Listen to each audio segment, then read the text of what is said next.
artificial reef, it has a lot of different definitions, but for the most part, it's a structure, a habitat that mimics natural reef habitats. It provides a hard substrate for many of the marine organisms that you would normally find on a natural reef, and creates small places for small critters, and creates the whole food chain for all the way up to the large marine creatures. One of the things that artificial reefs can do is to help us to spare some of the fishing pressure on natural reefs. And this may be more evident in places that don't have many natural reefs. And that's what we find in places like the Northern Gulf and Northwest Florida. And so artificial reefs are able to help us kind of allow that fishing pressure to extend beyond just those natural areas, and allow us to have different types of reef fishing experiences for a number of people that visit here each year. We work alongside both Florida Fish and Wildlife and their artificial reef program, and the county artificial reef coordinators located throughout coastal Florida, and a number of very different and diverse projects that some of them can be snorkel reefs and involve things like sculpture and art, and kind of smaller projects, things that are really, really large, like the Oriskany, which was a aircraft carrier that was sunk off the coast of Pensacola. And anything in between all that is what we've seen. Lots of engineered concrete. We've seen some larger tetrahedron reefs, and they're just massive, 18 to 20 feet tall. And I never would have thought we would have seen something like that, when we first started 20 years ago. Standard engineered concrete is probably in the neighborhood of 8 to 10 feet. Materials have changed over time in response to hurricanes, and so it's really neat to see how observations and studies have moved forward and changed the types of engineered concrete material that we have, specifically made for artificial reefs and lasting for 50 years or longer. Of importance for recreation, for commercial value. If you're a fisherman, it provides a very nice place to catch fish like red snapper, gray snapper, triggerfish, groupers, sharks occasionally, cobia. So a lot of game fish out there. It's also a great place to see a lot of meat fish and even tropical ornamental fish for divers. It becomes a place for spearfishermen as well as ecotourism. Artificial reef deployment takes a number of steps and often a number of years, depending on how complicated the project is laid out to be.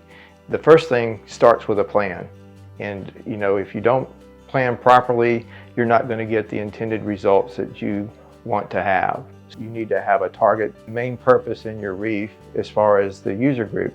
You also want to consider the resource, of course. And so if we're going to put down certain types of material for red snapper, then we'd want to make sure that the material that we put down had a monitoring record where we knew that those types of target species would show up. From the planning stage, you next would move to a permitting stage, which involves usually the Florida Department of Environmental Protection and also the Army Corps of Engineers, much like some of the other permits that are required for rebuilding shoreline or other types of areas. If you're going to place an artificial reef, you need to be able to go through that process. They will then review your project and issue you a permit. And so then you're on to the next step. After permitting, the next step is to stage and accumulate materials. If they're going to be manufactured or engineered concrete materials, usually we send out a request for proposals to get pricing and information on that.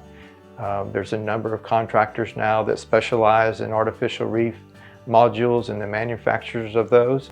If you're using secondary use materials, whether it's an old ship or a vessel that's been retired, then you'd have to get ready to clean that vessel and clean those materials to a standard that doesn't create pollution or cause any problems when the boat goes down. Same thing for other materials like surplus military aircraft, surplus tanks, all that hydraulic fluid, fuel, and those types of things must be removed and create a really clean product. So it's just nothing but hard substrate.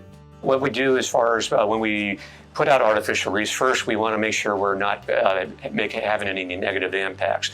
We want to make sure that the structure is not going to cause any entrapments. We don't want turtles going down into the reef and get trapped and then drown. We want it to be a type of structure where if a turtle does come up to it and rest, gets under it or inside of it, they have a way out.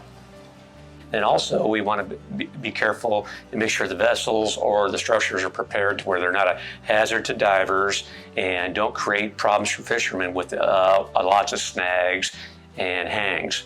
Because what will happen with time is if there's a lot of snagged monofilament lines on there, divers and marine life can get entangled in that, and that becomes a hazard. So it's important to prepare everything according to the best practices that we've learned throughout the years. The next step would be artificial reef deployment day, and so we've got the materials that have been staged. They're loaded onto a boat. Concrete materials or secondary use materials, those are usually placed on a barge. If it's a large vessel, that's usually towed out to sea. So either the barge or the vessel is towed out to sea. The materials are moved to the targeted GPS coordinates. Preliminary dives have already been executed, and so we know that there's no live bottom there. We're not putting material on top of something that would be of value. It usually takes a couple of hours to either sink a boat or to deploy several tons of concrete.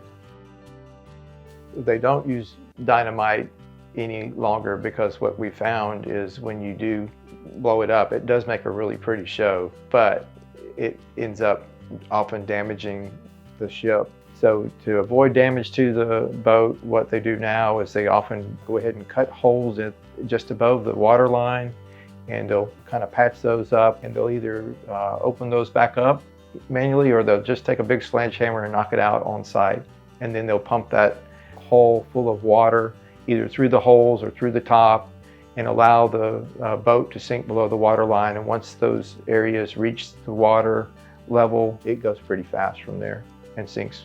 And then everybody is open for business for either diving or fishing or what other purposes people have already identified for the reef. Almost immediately, because of the protection that artificial reefs offer, you'll see things like bait fish start to use that area. That allows other types of predatory fish to come through. You might see something like a barracuda, something big that might decide to take residence, like a Goliath grouper or something like that, early in that 3 to 5 year time span. But as the growth accumulates on the outside and all those types of things start to build, the total time it takes is usually in that, like I said, that 3 to 5 year range. So there's a couple of different ways to evaluate whether artificial reef is successful or not. First way is to set your priorities and understand what you're trying to do. Is this going to be an economic benefit, or is this going to be a benefit to the fish stocks themselves? Is that the primary goal? And you have to answer that question yourself. And so from a user standpoint, there are all kinds of cool tools that we have now that we didn't have before. Hydrophones that tell us when boats have arrived on site. And so if we're looking for something for economic gain, then we can tell how many boat visits are made to a public reef site and give us that information. So the way that we know that an artificial reef has been successful from a fisheries management side or a fisheries conservation side is a biological assessment that's often done by volunteer divers through roving diver technique. And roving diver technique means that as you go down and do your natural dive activities, you would be recording the species that are observed during that dive. And so we can compare that standard method to reefs that have been deployed in the past and maybe to adjacent reefs that are there that we want to mimic that have had an increased number of species. And that's the way we do a kind of a quick assessment as to what goes on. In Taylor County, we use the artificial reef volunteers to go out in the water. They provide their boats and they, of course, go diving to collect data on fish census and artificial reef structure assessments.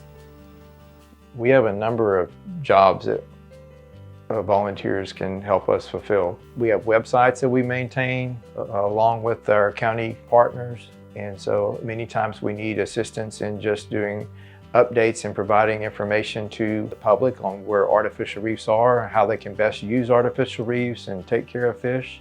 The other thing that we have are people that dive and help us with assessments.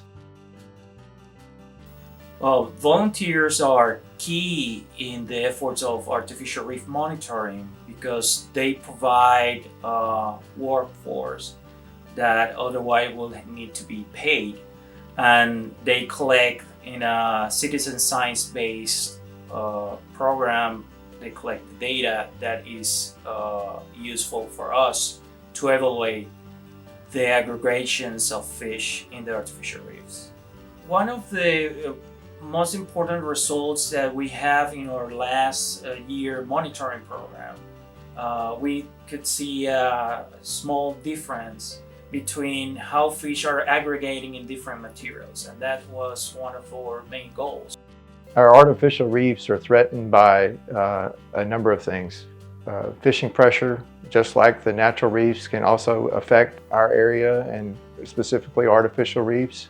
And so we want to be sure that we're aware of what fishing pressure is doing to our fish and also doing to the environment. There's a large amount of studies going on right now to help us quantify that. You know, the answer may be to build more artificial reefs, or it may be that we need to create more reefs for sanctuary to create places where reefs can help us rebuild populations and work with fisheries managers to do that. If you're an angler, the Gulf Reef Survey that comes along with your fishing license is an important part of that. And so that really helps us get an insight as to how reefs are being used, not just the artificial reefs, but the natural reefs too, and helps us have more fish to go around. Another way that people can help with artificial reefs is to help the fishery. And for example, red snapper is one of the ones that's highly impacted by barotrauma. When a fish has barotrauma, what happens is a change in pressure as it comes up from the bottom and rapidly ascends to the top of the surface. So the gases expand inside the fish, inside the swim bladder, and push out the stomach, the eyes, and parts that the fish really needs to live. So one of the ways that we can do is, as far as being responsible anglers, is to make sure that fish is returned to depth in a proper way. Other things that threaten artificial reefs include invasive species. Invasive species that we know, one of the most successful one is the lionfish. As far as things that people can do to help alleviate problems with invasive species, especially lionfish, are to not be afraid to eat lionfish. Lionfish are tremendously good meat to eat. Where lionfish are sold and when you can get lionfish, they've been through processes to make sure that they're good to eat. And so if you see them at the seafood market, and don't be afraid to talk to your seafood market about what dishes they would recommend, but also try some of them. If you have the opportunity at a restaurant, that'd be another good place to get a lionfish dish to try it out and help us with our artificial reef issues.